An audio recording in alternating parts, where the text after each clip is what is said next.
Infection, deuxième partie. Comment expliquer que l'infection provoque tous ces symptômes?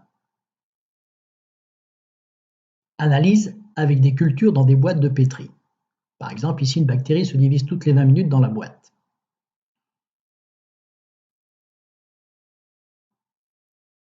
Au bout de 5 heures, soit 15 fois 20 minutes, total, plus de 32 000 bactéries. Analyse de la multiplication bactérienne dans la boîte de pétri pour les bactéries, de même pour les virus. Unité arbitraire. Comparaison des deux tracés.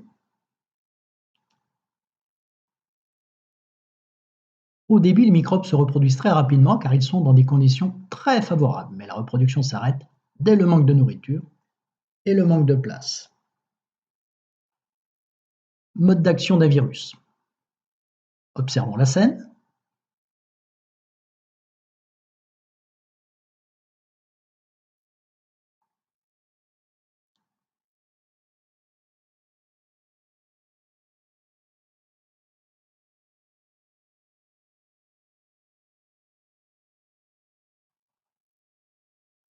Analyse. Le virus se fixe à une cellule hôte et son matériel génétique pénètre dans le cytoplasme de la cellule. L'ADN viral se multiplie en puisant dans les substances contenues dans la cellule hôte, qui s'épuisent. Les nouveaux virus bourgeonnent dans la cellule et finissent par provoquer la mort de la cellule. Les virus quittent la cellule hôte et vont infecter d'autres cellules pour se multiplier. Remarque, l'ADN viral est parfois aussi de l'ARN viral. En conclusion, les infections se manifestent par une réaction locale et par divers symptômes. Après leur pénétration, les micro-organismes se multiplient, c'est l'infection. Certaines bactéries envahissent le milieu intérieur, d'autres sécrètent des toxines. Les virus prolifèrent à partir de cellules hôtes. Comment l'organisme peut-il être aidé dans sa lutte contre l'infection?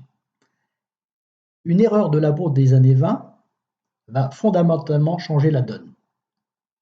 Je vous laisse lire.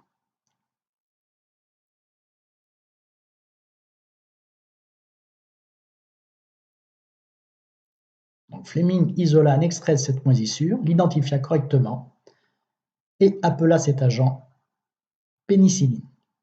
Quelle est l'action d'un antibiotique? Deux boîtes de pétri, une avec des bactéries, l'autre avec des virus. Antibiotique introduit avec les bactéries, antibiotique introduit avec les virus.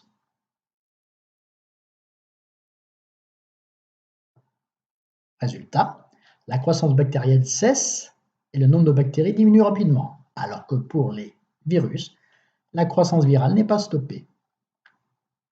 Les antibiotiques sont donc uniquement efficaces sur la plupart des bactéries.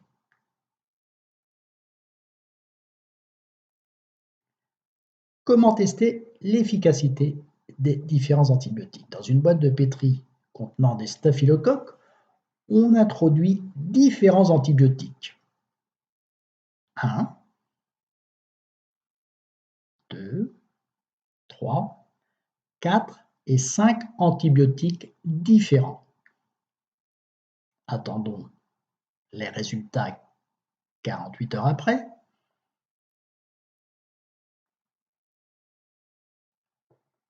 Que constatons-nous? L'auréole observée autour des zones où étaient positionnés les antibiotiques n'est pas de même diamètre. Plus le diamètre est grand, plus la quantité de staphylocoques détruits est importante. On peut dire que dans ce test appelé antibiogramme, l'efficacité est, dans l'ordre croissant, 5, 1, 3, 4 et 2. Bilan visuel de l'ensemble des données, relation entre le milieu extérieur et l'organisme, barrière naturelle franchie. On peut éviter la contamination par la sepsie. On peut éviter l'infection par l'antisepsie. Certains produits comme les antibiotiques vont agir mais uniquement contre les bactéries. Voici le résumé global.